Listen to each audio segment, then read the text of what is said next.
Here we are, everyone. Welcome. Welcome, everyone. And I'm going to put up my script and uh, tell you a little bit about what we're going to be doing today. So, welcome, everyone. My name is Lucy Gray. I am the co founder of Global Actionable Innovations Global. And along with the Charter for Compassion, we are happy to welcome you to Thrive. We are honored to open Thrive with Dr. Howard Gardner and Andrew Gardner. Howard is the John H. and Elizabeth A. Hobbs Research Professor of Cognition and Education at the Harvard Graduate School of Education. He's widely known for his groundbreaking work in multiple intelligences and the good work framework. And joining him is his son and my good friend, Andrew Gardner, an attention specialist and leadership coach who helps individuals and organizations develop strategic focus and purposeful leadership. Together, they will reflect on how education, attention, ethical leadership must evolve in an era shaped by rising authoritarianism, artificial intelligence, and the powerful forces of the attention economy, and what that means for the future of democracy. So, without further ado, I want to welcome Howard and Andrew and thank them for coming. I'm going to turn the conversation over to you, and we look forward to your comments. Thanks, Lucy. Appreciate the intro. Appreciate bringing everyone together for this incredibly important conversation, not just today, but all the different sessions that are happening in Thrive this year. And just kudos to you for putting energy behind putting energy behind this. And thanks to Felipe too, who's behind the scenes helping out. So appreciate the introduction and excited to have a conversation with Dad. Dad and I talk every week, usually on Sunday mornings, and the conversation ranges from my kid to life in Cambridge to often political and world events. And in preparation for today, we had a nice conversation last week, so I think we're gonna dive in. I think a little bit of a framework for the conversation today. Though Dad is known mostly for MI, has done a lot of really important work around the concept of good work. So we're going to talk a little bit about what good work is, what are some ways to help teach and educate for good workers in the country and in the world, and then some of the challenges to teaching for good work in a era of elected authoritarianism, AI. And many of the challenges that we're facing. And what we were remarking, even before we went live today, is even since Dad and I spoke on Friday, the U.S. has gone to war. Block has laid off 4,000 employees because AI is changing the way they work, or so they speak, though there was a New York Times article this morning saying one of their former employees that actually may just be BAU. Of course, and there's war, there's AI layoffs, there's Anthropic making the choice on Friday to not partner with the Department of Defense, or Department of War, as we call it now. There's so much happening so quickly. How do we metabolize, process this, and how do we teach in a world where the speed is relentless and the impact of the choices are so profound and deep? So that's a little bit of the frame for the conversation today. And Dad, I think it might be nice for you to make any kind of opening remarks like that, and then we can dive into talking about good work and going from there. Very good. Well, thanks, Andrew, and also thanks to Lucy. I'm speaking at my home in Cambridge, Massachusetts, near Boston. It was nice and quiet until construction started outside my window, and even though I shut the door, I have to apologize in advance if you hear the machines working, but no control over that if you're not in a studio. I think it's relevant that my parents and also my wife's father were Jewish people living in Europe, and they were lucky enough to be close to Germany, that they understood what the Nazis were all about. And in my parents' case, they literally arrived here in the United States on November 9th, 1938, which is the famous Kristallnacht, the night of the broken glass, where hundreds and perhaps thousands of people were killed and maimed because they were Jewish by the Nazis. I was born during the middle of the Second World War, and in many ways, I was very lucky because I lived in a country where democratic processes not only had been established, but they were pretty much taken for granted. For those of you who have some sense of the history of the last 80 years in the United States, we had the McCarthy era in the early 1950s, and we had the Nixon Watergate scandal in the early 1970s. But the democratic institutions, the Congress and the courts, were strong enough that neither of those things came close to toppling democracy. But Lucy would not have taken the initiative for this gathering if she didn't realize that democratic values and institutions are fragile now. And if they only were fragile in the United States, it wouldn't be so bad. There is the rest of the world. But I have a hard time thinking of any country of any size where non-democratic, totalitarian, authoritarian, even fascistic kinds of pressures are very palpable. And we all know that in a world of social media and of AI, any notion that change is going to be gradual is very outmoded. Change can take place very, very quickly. And if we do value democracy, however we define it, however we operationalize it, we can't sit back and hope that things will be okay. We have to think about the kinds of things we can do, the kinds of things we can say, the kinds of positions we can take, and the kinds of risks that we can take if we want to try to preserve the good political institutions. And the last thing I'll say in introduction to myself, I'm hardly a person who is brave. I haven't done things which have put me at great risk. The greatest bravery has been simply developing ideas and scholarship, which might be controversial. But I have to ask myself, as so many of you are asking yourself, if we don't say or do anything now, are we going to be like so many people in Europe in the 1930s, realizing that it's too late to say and do anything? We've had conversations, Dad, I think about what were Oma and Opa thinking when they came, and what were the tipping points that made them recognize they needed to get out. And staying until 38 was pretty late, and the fact that they were able to escape was profoundly lucky. And so those are questions that we're grappling with in similar ways now. Right. I mean, I think everybody who is listening and everybody who has children is wondering what passport they have and how valid it will be if they feel that they are under siege. And I don't think anybody should assume that they're perfectly safe because they come from the right demography or live in the right place. And we just have to look and see what happened in Minneapolis a month or two ago to see that it's not enough to be an American citizen in good standing. If people want to label you as dangerous, you don't have a lot to fall back on. So I want to begin grounding us a little bit in your theories and some of the work. And, I think about the history of kind of progressive education and progressivism, and of course, Dewey writing Democracy in Education, and a lot of the work coming around building an active citizenship. And I think your work in many ways is extensions of that. And when it came to MI, that was ways of expressing understanding and a different measurement of what it meant to be intelligent. And I think, we've spoken about this. I think it would be interesting to hear from you. MI came out, it made an impact, and about 25 years later, you put out the idea of good work because there were some misinterpretations and some challenges with the ways that MI was being interpreted.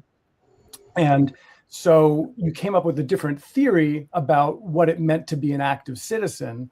and an engaged citizen and doing this good work. So I'd love to hear a little bit about the origins of what brought you to building the theory of good work, and then a little bit about good work so that people who are not familiar with it here can have a grounding for where we're going. Sure. Well, for those of you who are lucky enough never to have heard of multiple intelligences theory, let me give you the 1-minute version. For most of the 20th century, we believed as citizens and as scholars that intelligence was a single thing, probably something that you were born with, couldn't do much about. There was a test called the IQ test, which would say how smart you are, and it was a reasonable predictor of how you would do in certain kinds of schools in the 20th century. Though I have to say, if the IQ test had been developed in the 18th or 19th century, it wouldn't have been the same kind of test. Tests always reflect the values of a society at a given moment in time.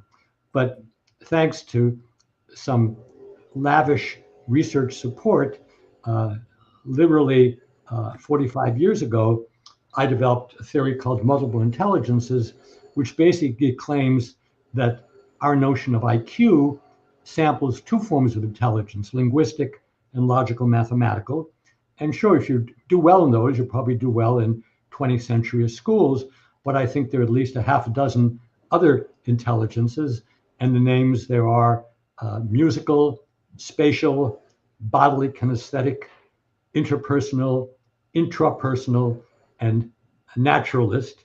And if you're lucky enough never to have heard of these, any search engine can list these intelligences and give you a quick operationalization of them. But here's the important point. Intelligences are value neutral. You can use linguistic intelligence to foster hatred or to write wonderful poetry. You can use interpersonal intelligence to try to help people, as Andrew does in his own work, or you can use interpersonal intelligence to manipulate people. And I don't have to mention political figures now, but you can all fill in the blanks of political figures who are trying to use their understanding of other people to put them in very destructive ways. So about 30 years ago, working with two scholars who were very similar to me in their interests, Mike Csikszentmihalyi, many of you will have seen his name but not know how to pronounce it, and Bill Damon, who's much easier to recognize and pronounce. We said that any human skill is basically value neutral. What does it take to be a good worker? And by extension, what does it take to be a good citizen? Now, we could have sat back and just ponder it, but instead we spent 10 years doing research in a whole range of professions, a whole range of vocations. And we concluded, and this was not just the three of us, it was probably 50 different researchers working all over the country, not particularly abroad, that good work and good citizenship have three components, and they all begin with the letter E in English. Good work is ethical, it's engaging, and it's ethical. So let's take teachings, and probably most of you are teachers of one sort or another. Teacher needs to be excellent. Teacher needs to know his or her stuff. Teacher needs to be engaged. They need to care. They need to want to go to work, or at least are happy to go to work when it's required. They don't say, "Thank God it's Friday." Oh my God, it's Sunday night. So they're engaged. They like their work. But, and here's what Andrew already introduced, they try to behave in an ethical way. Every profession that we know, I'm talking particularly here about the West, but it could be universal, whether it's medicine or psychiatry or law or journalism, people who practice those professions run into ethical dilemmas, places where it's not clear what the right thing to do. It's often clear what the expedient thing to do is, but what should you do when you're really faced with difficult issues, difficult problems? And that's the third E of good work and good citizenship, not just excellence, not just engagement, but also being willing to face difficult ethical issues and to try to resolve them as best you could. And we have another mnemonic, I hope I can remember it, but Andrew will help me otherwise, that ethical issues are usually dilemmas. Dilemmas begins with the word letter D in English, and in every profession, I mean, let's say you're a journalist and you're covering a story and you discover you have a personal stake in that story. What should you do? Should you stop covering it? Should you hide your prejudice? Should you announce it, but then basically lose your credibility? That's an ethical issue that every journalist does. You're a lawyer, you have a good case, but then it turns out that your client's lying to you. What do? That's an ethical issue. You know, you're a doctor, there's only enough medicine to treat 3 people. One of them is a friend of yours, one of them is an enemy of yours, one of them you don't know. What's the ethical thing to do? And so these are dilemmas. And we say, in dilemma, you have to be able to state the dilemma, discuss what it is, debate the different sides, make a decision. The dilemmas can't just remain in the textbook. You have to make a decision. And then very important afterwards, debrief and say, did I do the right thing? Should I have done it differently? If I had to do it again, would I do it differently? So again, let's use teaching as an example. You've got 2 problem kids in a class of 30. How much time should you spend with these kids trying to help them? Let's say one has a cognitive problem, one has an emotional problem, but you've got 28 other kids in the class. That's an ethical dilemma. You can't look it up, but you can discuss, debate, decide, debrief, and so on. I always assumed that professionals would be able to have these discussions, these debates, again, the letter D. But then when I began to talk to Andrew and began to reflect on what's happening in so many societies now, it presupposes a democratic society. What that means, it presupposes you can state what you think, you can be honest about it, you can put forth your own point of view, you can debate it, you can make a decision, you can reflect on it, and you don't have to worry that someone is going to post on social media something that you said that was unfortunate, or something that you said which wasn't true, but especially you corrected it afterwards. You kind of assumed that you had a right to speak freely and not to be held accountable unless you violated something like the First Amendment or the norms of a particular entity. One thing which occurred to me when I was preparing for this talk with Andrew, I wonder how many of you, and since you can't raise the hand, you have to answer for yourself, know about Chatham House rules. Chatham House rules is something that was established in Britain, probably generations ago. And Chatham House rules basically say people should say what they think, and they should be assured that nobody will go out of that meeting and say, well, Andrew said this, or Vanessa said that, or Oscar said that, or Agnes said that, or August said that, that your anonymity is protected. And I go to meetings now at Harvard, and as you know, Harvard is very much under the 8 ball with the current national administration. The meetings often have Chatham House rules, namely, you cannot say, oh, Howard said this, or Ellen said that, or Vanessa said that to other people, and you agree to do that. And that's a way of preserving a shard of democracy in a less democratic entity. But who's going to prevent somebody from secretly video or taping that conversation and then putting it in social media?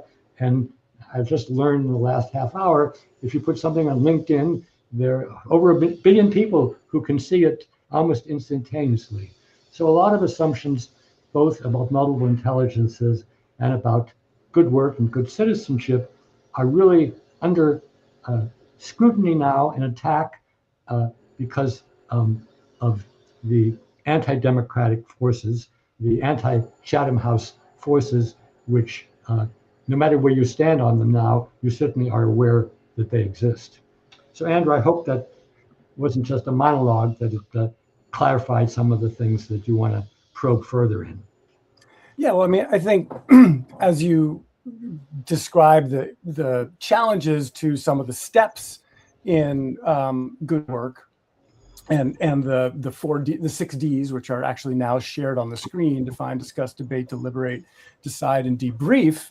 I took the liberty of popping those into Gemini Nano Banana 3 and creating a little comic to show what that looks like. I don't know if you can see.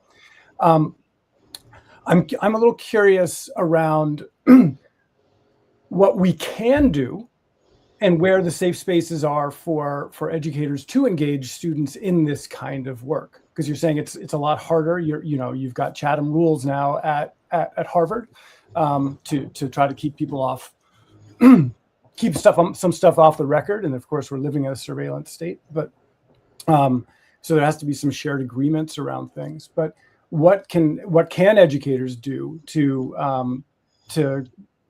continue, and what can humans do to continue having this ethical dimension within an environment where culturally it's not it's challenged directly? Well, I'll give a very personal answer, Andrew. I have a couple of research teams that I work with, and they each have a half a dozen people, and they're all people who I trust and they trust me, and so we can have the kind of discussions that you're talking about. But recently we hired some new people, and one of my staff said, well, let's invite the new people in. And I said, I'm not ready for that yet. We have to have a sense of who they are, how responsible they are, how trustworthy they are.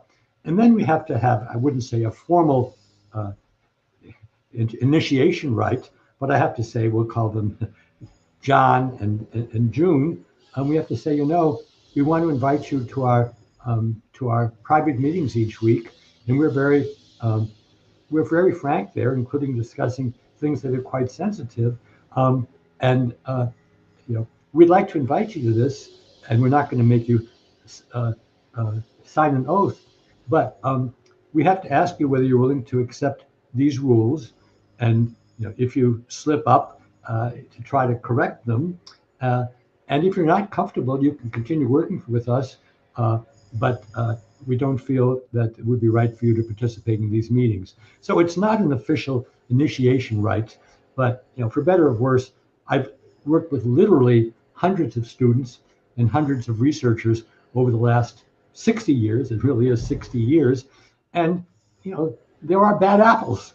And I'm extremely lucky that they've been very few and far between, but they can make enormous damage. And so I think it's not a fraternity, it's not an official initiation rite, but it is a kind of a judgment that you make, and you don't make it alone, you make it with your peers, and you expect your peers to also be on the lookout, because there's a big difference if somebody screws up as a mistake than if they screw up because they didn't have good values or because they didn't care. And I won't go into any of the details, but in my experience as a professor, we've had students who did things that they shouldn't have done. I mean, the example now would be having AI write a paper. Fortunately, I stopped being a professor before AI could do that. But on a faculty, and many of you will know what a faculty is like, there are people who say, oh, let's give everybody more chances. And there are people who say, no, this person violated the fundamental principle of academics, which is you do your own work. And if you quote something, you give credit. Some of you may know that Harvard lost a president because she didn't annotate when she took material from other sources. So I guess the short answer is you have to reinvent your profession for a time when the spreading of information and the sharing of values can't be taken for granted anymore. And this is actually true, Andrew. In the last week, I can't even remember the details, but two people in very different circumstances came to me and said, what should I do in the following circumstance? And I guess they came to me because I'm old and I'm at least wizened if I'm not wise. And I recommended a very, very important book. It's a book by a man named Albert Hirschman. And I read the book 50 years ago, and I actually had a little correspondence with him. But I just discovered something amazing about him just in the last week. It's almost amazing. So Albert Hirschman wrote a book called Exit, Voice, and Loyalty. And if you remember nothing else from this conversation, get Albert Hirschman's book exit voice and loyalty, or if you're lazy, go to ChatGPT or Claude and ask for a summary. And what Hirschman claims in this book is that when you're in an organization which is doing something that you don't like or approve of, you owe a certain amount of loyalty to the organization. If somebody trusted you, you kind of need to trust the organization to a certain point. But if you don't like what the organization is doing, then you move to voice, which means you speak up and you say, Howard, you mean well, but I think the way you treated somebody or the way that you thought about this issue just isn't right. It doesn't even stand by your own values. And if Howard is a sympathetic listener, he will try to at least respond to that and maybe correct what he's been doing.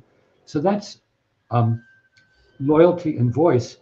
But if it's clear that Howard is deaf and he's not going to pay any attention to you, then you have to exit. And exit means you don't have to write an editorial and put it in the New York Times, but you have to say, I'm just not comfortable with what this organization is doing or the way it's doing it. And so I wish you luck, but I'm leaving. So that's the message of exit, voice, loyalty.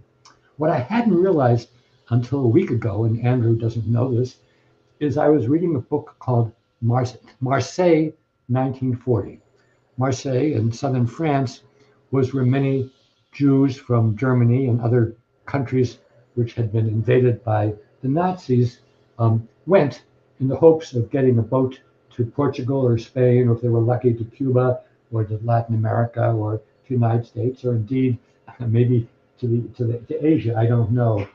It turns out that Albert Hirschman, who was himself a German or Austrian Jew, was in Marseille, and he literally helped hundreds of people get out of France. And I didn't even know about this, even though I certainly knew who he was. He was, as I say, we had communication. And what a hero, a man who not only did the right thing under enormous pressures, but then wrote a book which is decades after he's dead, is still something I can recommend to people. So I forget the question, Andrew, but those are things that people can think about when they're dealing with different circumstances.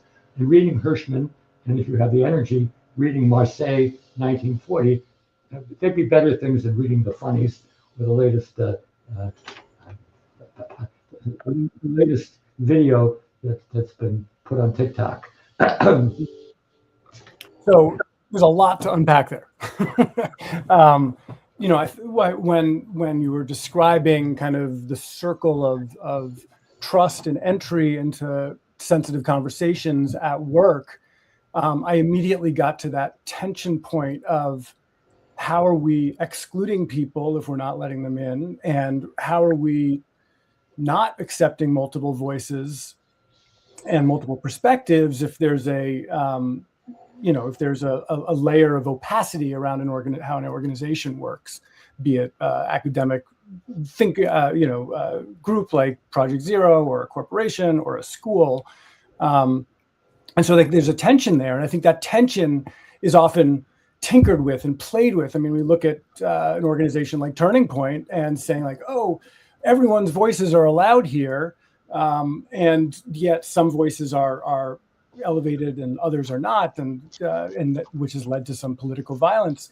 And then just today we're hearing, reading Michael Roth in the New York Times from Wesleyan University, my alma mater, where he's doing the Summer of Democracy to try to get everyone to come together to support democracy, and all these college students to kind of replicate what happened in 1964 after MLK rallied. And so I'm thinking about this concept of organizations and bringing in multiple voices, but also the level of protection that's needed, and how do we what's some insight into that kind of nuance of like how do we make a democratic multi-voice context, but also exclude, and it's not an easy question, but I'm curious what comes up for you when you hear when you think about that. Yeah, well, certainly no person alone should think that he, she, they is omniscient enough to make the decisions on their own. And then recently when we heard somebody whom you all know say, at the end, I make all the decisions. That's exactly not the way you should do things. You should have people whom you know and trust, and assume you don't always have the right answer yourself, but mull things. And as I said, you have to make a decision sometimes, but you need to spend time debriefing it and say, if we could do it again, will we do the same way, and why not? So I guess one answer is it's not static, it's evolving. And anytime, you mentioned Project Zero, my research group, the one that I was a founding member of and ran for many years, we should never say, well, we've got it all figured out. But we might say that, here in the third month of 2026, this is the best we can do, and we should just try to do it for the time being, but we should revisit it. And as everybody who's listening knows, when a new leader, whether they're a boss or a very generous person, comes in, then the stuff is necessarily recalibrated. Even when they say we're keeping all the same values, the person brings in his or her own values. They're not made by a machine. And so I guess the short, if not very helpful answer is, this is a continuing conversation. We should never say we have it all figured out. And as I mentioned, I've spent a lot of time with my colleagues thinking about what professions are. And for me, growing up well over a half century ago, the professions I knew were law, medicine, journalism, and academia. It's not even clear that those are going to be the professions of the future. I was just on a webinar right before this. That's why I showed up a bit late, where I learned, and it's no secret, that it's people with AI expertise who are now what corporations most want. We all have a sense of what AI expertise is, but I don't think anybody has figured out what are the professional norms of AI. And Andrew alluded to, what was it, OpenAI AI versus Anthropic. These are two AI organizations which don't have the same values of what they'll do with the national government. So not only does it have to be a continuing conversation within an established professions, because I don't think law and medicine and journalism are going to disappear, but they're going to be radically reinvented. I have a wonderful student. I think I won't say his name because that might put pressure on him, but he's studying how young people today, students, think about journalism. And when we talk to young people about journalism, we don't even use the word news, because while news had a meaning to me, and probably most people who are watching or listening, perhaps, it may not have a meaning to young people. We say, how do you find out what's going on? And we use that as a way of getting to, the different sites they visit, and do they ever listen to a point pin or observe opinions that are different from theirs, and what do they think it means to have researched something as opposed to just spreading it around. So when I knew about journalism 60 years ago, totally different profession than nowadays. And when we hear that Warner and Paramount are discussing about who owns CNN going into the future, CNN could change its journalism just like the Washington Post changed its journalism just because there's a new owner. And the New York Times, which most people who I know respect, has at least stayed in the same family for 150 years, whereas the Washington Post, once the Bradley family gave up ownership, it became a ping pong. So there isn't any profession, there's no institution which is immune from these forces. But what's wonderful thing about what Lucy and Andrew are doing is saying we can't throw democracy away, but we can't assume that what the Greeks meant 2,500 years ago, or what the Declaration of Independence said 250 years ago, or indeed Franklin Roosevelt's 4 freedoms from the 1940s, is the same thing that democracy means today, when so many people use the word but are doing things that I would consider to be anti-democratic. This makes me think a little bit around, as you're talking about like the principles of journalism, the principles of democracy. and sort of the importance, we talked about this a little bit the other day, of understanding disciplines and doing interdisciplinary work. And that kind of in your book, The Disciplined Mind, from the early 90s, it was not disciplined in terms of like, ouch, discipline, but discipline in terms of the disciplines that we learn the world through and that we understand the world through. So history is a discipline, science is a discipline, mathematics. These are all different ways of understanding the world. And these disciplines all have kind of rules and ways of making sense. And the value of studying those things may be, hey, the lens that I develop to interpret what's going on, if we're finding out what's going on, what your student is asking, can be applied in different ways, because I can look at things from a very different kind of order of meaning. And I wonder around, as you're talking about things change, how are some of the ways what are some ways the disciplines are changing, and how do we make sense? How do we help students make sense of that as they're just starting to learn? Like, we're doing mental exercises in school. Like, what does it mean to be literate? What does it mean to be a historian? What does it mean to be a scientist? What does it mean to be a mathematician? Well, to be honest, we would need many more webinars to really go into that. But let me caricature my own position. I used to believe that the major purpose of education should be to help individuals navigate the major disciplines that human beings have developed over the last centuries.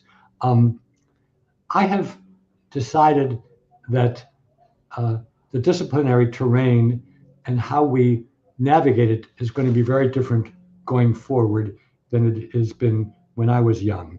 I mean, to caricature my position, but in the interest of efficiency, large language machines are going to be doing most disciplined thinking much better than most of us can do. There are going to be always a few people who write great history or great music in ways that AI couldn't, but by and large, AI will do it better than most of us. So I make two moves here.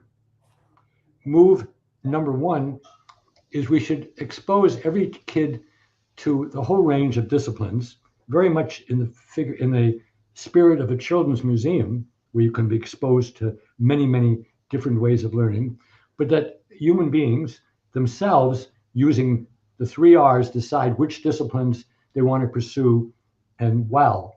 And actually was walking through the American Museum of Natural History, Andrew, with your 2 children 6 months ago, which said to me, you could invent a whole university based on what's available in the American Museum of Natural History, which is infinitely more than I acquired when I walked through it in 1940 and 1950. But what we can't duplicate with museums or with AI are the kinds of lessons I learned from scouting. I was a Boy Scout. I was a Cub Scout, Boy Scout explorer, and from religious education. I happen to be educated as a Reformed Jew. I'm not a believer or an observer now, but the skills I learned both in scouting and religion are the kinds of things which I can't consign to it being voluntary. So to caricature what Howard Gardner said, if you want to do biology or you want to do biochemistry or you want to do ancient history, fine, it shouldn't be a requirement. But the kinds of human skills, and particularly the skills of conversation, debate, discussion, dealing with difficult issues, being in a competition, but then joining forces, the kind of thing I learned as a scout and the kind of thing I learned in my classes at Madison Avenue Temple 70 years ago in Scranton. And again, doesn't have to be formal religion. I'm more of a humanist now than I am a Jew or a Catholic or a Muslim or anything else. But I think much more of education is going to have to be learning how to develop relationships where we can discuss and debate difficult issues and come to agreement. So in a sense, democracy will not be acquired principally by reading the Declaration of Independence or the Magna Carta, but by learning to compete, but then cooperate with peers.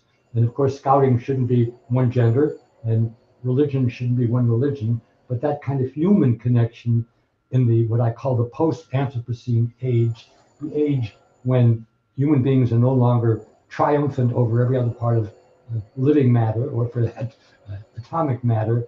If we want to survive as a world, as a species, we can't skip the kinds of things you get in learning how to relate to peers in both a competitive and a cooperative way. And I would love everybody to be a master of history or biology or chemistry or classical music, but I think that should be more of an option.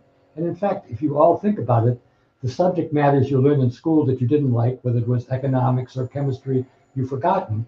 The stuff that you did in school, which you liked, whether it was geometry or medieval music, those are the things which still motivate you and you still follow. And the stuff you didn't like, you've long since forgotten. Indeed.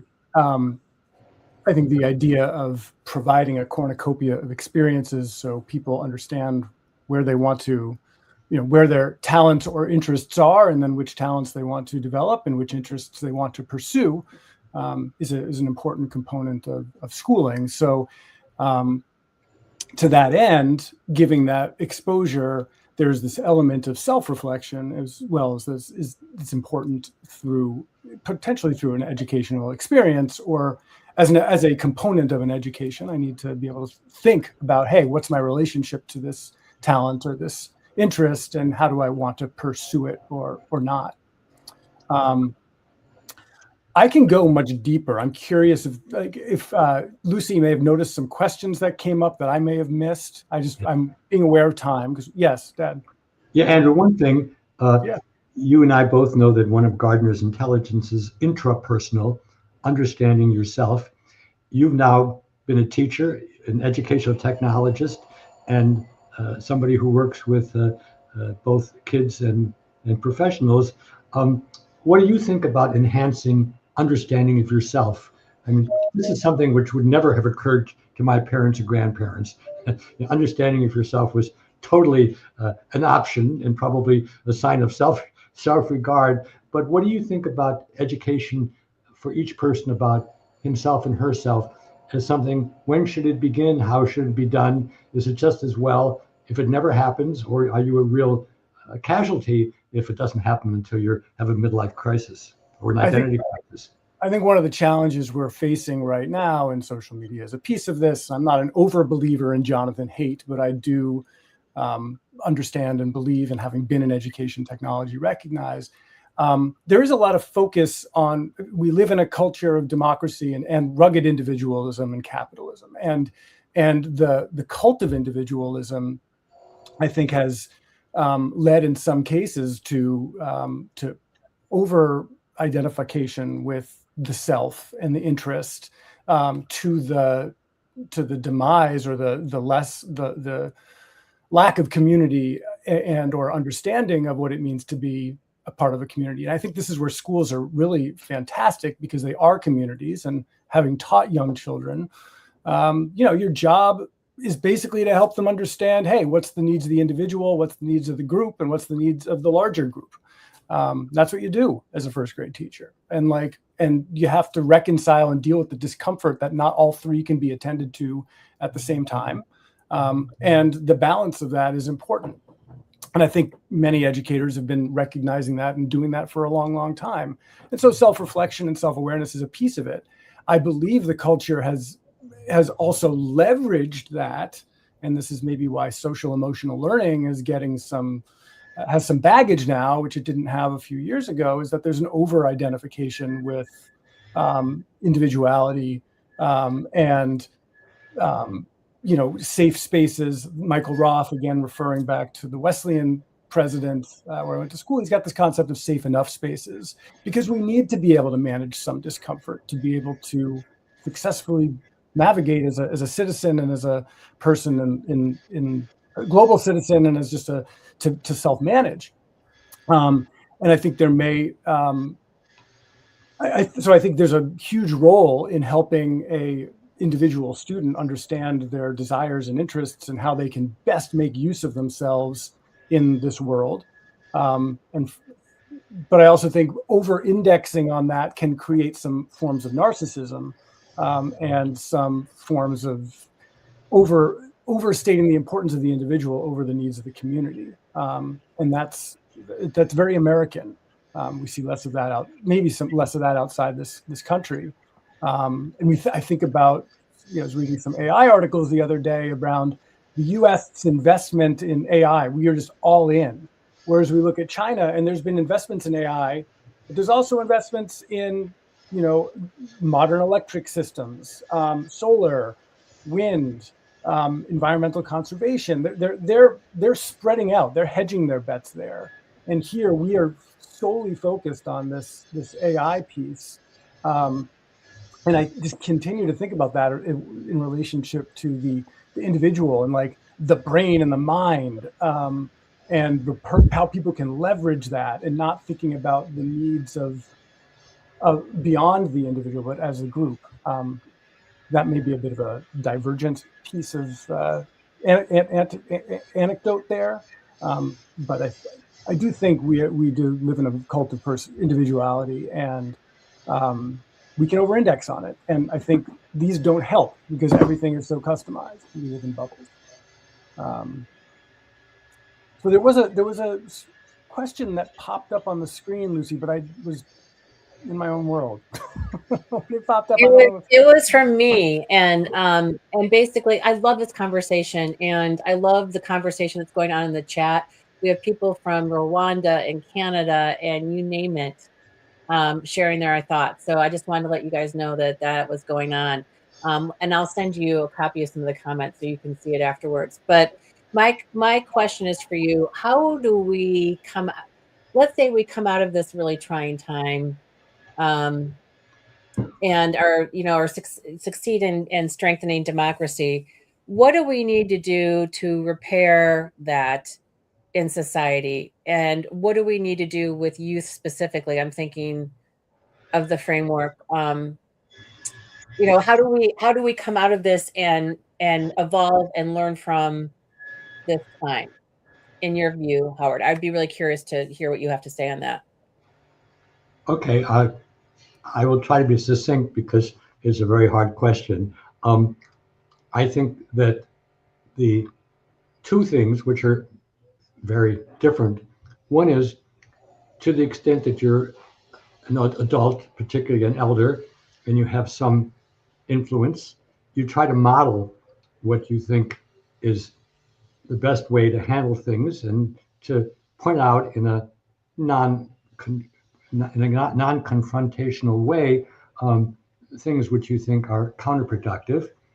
But also, and Andrew and I corresponded about this before, if democratic processes are really undermined, as they may well be, you have to try to keep them alive in your own mind and in the minds of people who are closest to you.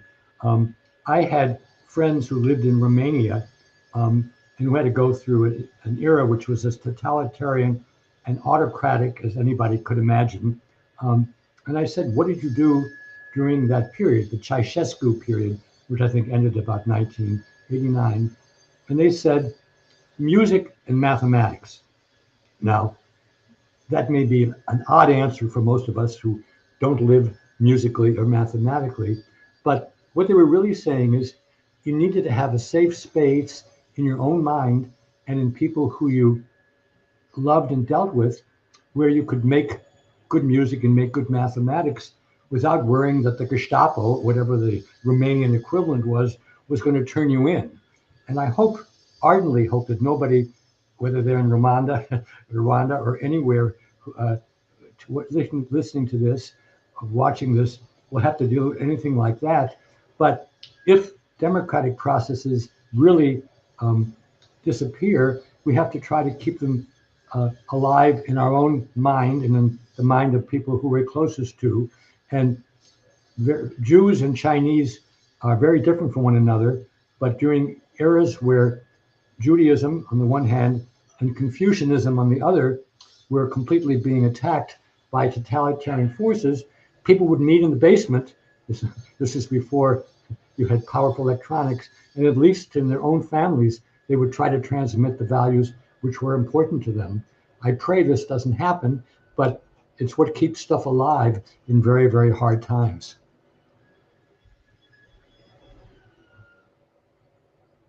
That's great advice, and I think that's really important. And unfortunately, here in the U.S., I feel like we didn't think this sort of thing would really happen. Maybe, we thought there were hints of it, but we didn't really think that people were serious about it. And now we're seeing the evidence of that. And so, um, I think this conversation will be really helpful to people who um, are afraid of losing hope. And no one can take that hope away from you. I don't think it's up to you. It's up to individuals. And one way of doing that is to pursue the things that bring you comfort, like playing music or studying math or diving into whatever subject area is your thing. So I really appreciate that answer. Are there any other questions from anyone before we wrap up? Because we're almost at the top of the hour, and I want to make sure that we are respectful of people's times in the next sessions. I don't see a lot of questions or a lot of comments from people. I can put up a few of them. I starred some of them. We were talking about the charter, the Chatham House rules, and Darla, who is the UNESCO chair for global education, I believe, said, I guess at Chapel Hill, people can be secretly recorded. So she thought maybe that was useful for that. And then another one of our keynotes is cheered you. And one of her mentors, by the way, was a former student of yours, Dr. Gardner. And I'm not sure of the name of, I think Yibo is the name. I could be wrong. And I also wanted to tell you that Shira Katz, who is a former student of yours, she signed up for the conference too. I don't know if she's watching live or going to watch the recording, but I thought you'd find that fun. Shira's mom hired me at one of my schools, so that's kind of fun. Let's see what other things that people said. Marilyn Turkovich, who is from the charter, she has been commenting very wisely in a lot of things, and I'm trying to figure out what one of the here, let's see. Let's pull up one of her comments. People cannot heal what they refuse to recognize. Repair, because I was asking about how do we repair ourselves after all this. Repair starts when communities create space to name what happened and how it affected people. It's not about reliving conflict, but honoring experience and restoring dignity. Darla, another comment from Darla. We need to be asking these kinds of questions here about privilege, who's creating the knowledge. So there are lots and lots and lots of questions here, or not questions, but comments from people. Some people were, somebody was talking, again, Steve was talking about Ubuntu. I am because you are, which I think is going to be a big theme in this conference. We have a couple of presentations that are addressing that. And thinking about how Western societies embrace that, I think is really, really important. So those are just a few of the comments that we're going through the stream, and I'll send you a copy of them so you can take a look at them. But we really appreciate your time and thoughtfulness put into this, Andrew and Howard. It's a special treat to hear from you and to see you guys talk and interact.